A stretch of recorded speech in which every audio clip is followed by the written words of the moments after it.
جی السلام علیکم۔ یہ ابھی آپ کے سامنے یہ منظر میدان بدر کا، جہاں پہ بدر کا معرکہ ہوا تھا، اور یہ جو کھجوروں کے تنے ابھی نظر آ رہے ہیں، یہ اسی دور کے کھجوروں کے تنے ہیں، یہ سارے اسی دور کے تنے ہیں۔ یہاں پہ مسلمانوں کو ایک عظیم فتح سے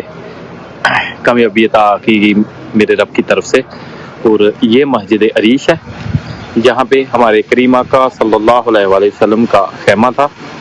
اور اس کے پچھلی سائڈ پہ وہ سامنے صحابہ کرام رضوان اللہ اجمعین کی رہائشیں، جو ابھی تھوڑی دیر پہلے میں آپ کو دکھا رہا تھا،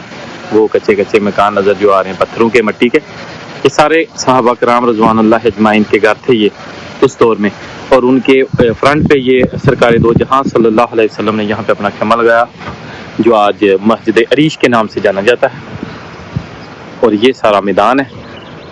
اور مکہ یعنی کفار اسلام تھے جو سارے ادھر سے آئے تھے، اور یہ ایک مورچے کی مانند یہ جو نظر آ رہا ہے، یہاں پہ مسلمان اپنا محاصرہ کرنے کے لیے یہاں پہ کھڑے ہو کے تیر اندازی کرتے تھے، یہ سارا، اور اسی جگہ پہ کافروں کو جہنم واصل کیا گیا، بڑے بڑے کفار تھے جو ان کو جہنم واصل کیا گیا اسی میدان میں۔ اور آج پہلے ایک آپ کو زیارت کرائی تھی جو جبل ملائکہ کی، وہ ان بلڈنگوں کی بیک سائڈ پہ وہ سامنے نظر آ رہی ہے، تو وہ تقریباً وہ وہاں